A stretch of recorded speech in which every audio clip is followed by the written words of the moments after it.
రేవంత్ చెప్పిన బలిదేవత ఎవరు? వందలాది మందిని పొట్టన పెట్టుకున్న పార్టీ ఏది? ఎక్స్ వేదికగా కేటీఆర్ ప్రశ్నల వర్షం. ఏంది అంటే కాంగ్రెస్ పార్టీ తీరుపై BRS working president Kalvakuntla Taraka Ramarao ఆగ్రహం వ్యక్తం చేశారు. ప్రశ్నల వర్షం కూడా కురిపించారు. ఏంటి అంటే ట్విట్టర్ వేదికగా సీఎం రేవంత్ రెడ్డిని నిలదీశారు. తెలంగాణలో వేలాది మంది ఎవరి వల్ల అమరవీరులయ్యారు?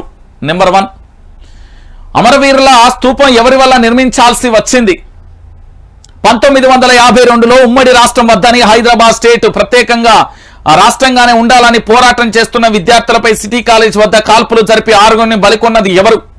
కాంగ్రెస్ ప్రభుత్వం 1969-71 తొలి దశ ఉద్యమంలో 370 మంది తెలంగాణ బిడ్డలను కాల్చి చంపింది ఎవరు?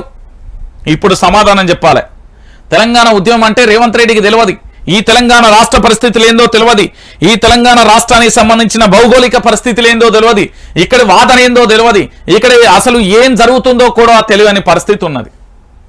మీరే చూడాలి. రేవంత్ రెడ్డి చెప్పిన బలిదేవత ఎవరు? గతంలో ఇదే రేవంత్ రెడ్డి విమర్శలు చేసిండు. ఆ రేవంత్ రెడ్డి చెప్పిన బలిదేవత ఎవరు అనేది మనం అడగాలి, ఖచ్చితంగా అడగాలి. రాష్ట్ర ముఖ్యమంత్రి హోదాలో ఉన్నా, ప్రధానమంత్రి హోదాలో ఉన్నా, రాష్ట్రపతి అయినా, గవర్నర్ అయినా, మంత్రి అయినా, ఎమ్మెల్యే అయినా, లొట్టపీసి ఏదైనా మనం అడగాల్సిందే.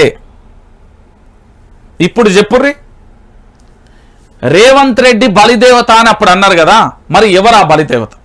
జర సమాధానం చెప్పరా? అదే రేవంత్ రెడ్డి, గతంలో నువ్వే చేసిన విమర్శలు ఇప్పుడు నీకే అయినాయి.